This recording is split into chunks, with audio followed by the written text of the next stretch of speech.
So for static palpation of the SI area, the first thing we're going to do is palpate the top of the iliac crests. So I'm going to take my hands, I'm going to use kind of the inner border of my hands, find the waist, kind of come in and try to rest on top of the iliac crests. We're going to have our eyes right above the iliac crests so that we can determine if one side is higher than the other. So squeeze in, have a look, see what we see, make note if one side is higher or lower. After that, we're going to find the PSIS, find that bony landmark, and bring the thumbs underneath the PSIS to determine if one side is higher or lower. And in our patient here, the left side is a little bit higher.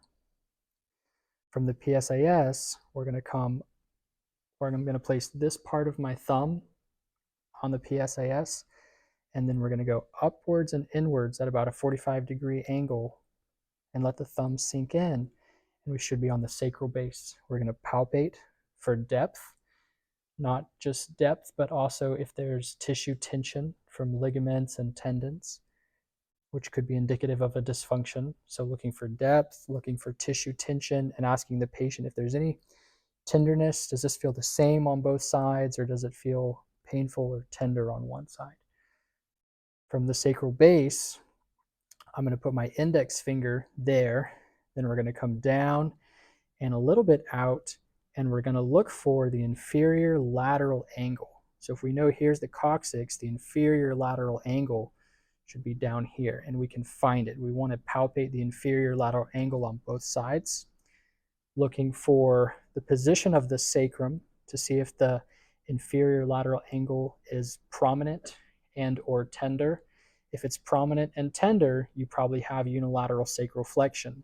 But anyways, we're looking for prominence and tenderness. You can palpate sacrospinous ligament lateral to the ila. We're going to palpate deep and just twang our fingers back and forth to palpate that ligament. From the ila down, we have the ischial tuberosities. So at the gluteal fold, just put your thumbs here. Let the patient know I'm just going to palpate your sit bone. Press up until we arrive on the ischial tuberosities. The left one is higher, the right one is lower. So far, all of the landmarks on the right ilia or innominate bone are lower, and all of the landmarks on the left are higher. So palpate the ischial tuberosity. From there, we can follow the ila to the ischial tuberosity, and we can actually palpate the sacrotuberous ligament. So we can palpate sacrotuberous ligament. Following along the lines of our ligament palpation, a special note about the ligament right here that's at the PSIS and sacral base, that's our long dorsal ligament, long dorsal, sacrospinous, and sacrotuberous ligament. And each of those ligaments has a function that prevents the sacrum from moving a certain way. And so if there's pain or tenderness in those ligaments in those areas, it's a clue as to what has happened and what we need to do to correct it.